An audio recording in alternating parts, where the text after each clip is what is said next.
Kaixo, zatikien beste problema batekin jarraituko dugu eta honela dio. Hiru lagunek zozketa batean tokatu zaien saria banatuko dute, lehenengoak sariaren 3/5 hartuko du, bigarrenak geratzen den zatiaren 5/8, eta hirugarrenak 37,5 euro.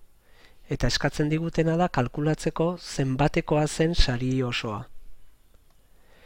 Hauek dira gure datuak, ez dakigu zenbat zen sari osoa, dakiguna da lehenengoak 3/5 eraman ditula, bigarrenak eraman ditula geratzen denaren 5/8, baina 3/5 eraman baditu lehenengoak, badakigu geratuko direla 2/5.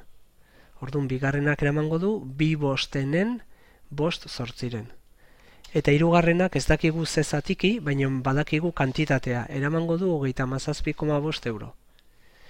Beraz, lehenengo gauza egin behar deguna da ikusi ze zatiki den hau.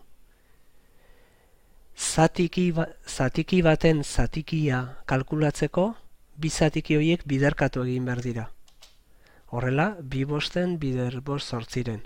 2 bider 5 10, 5 bider 8 40, simplifikatuz, geratzen da bat laurden.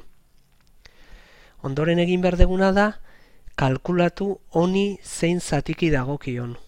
Badakigu honena, 3/5, badakigu honena, bat laurden, honena kalkulatzeko, hirurak bat batu behar dutenez, kalkulatu dezakegu hirugarrena kenketa eginez.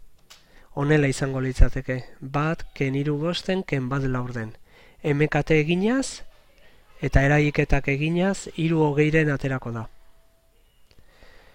Eta orain azkeneko pausoa falta zaigu. Dakigu zenbat diru eraman duen, eta dakigu zein zatiki dan. Osoa kalkulatzeko egin behar deguna da kantitate hau biderkatu zatiki honengatik, baina buelta eman da. Orduan, 37,5 bider 20 zati 3, emango du 250. Eta hori da emaitza.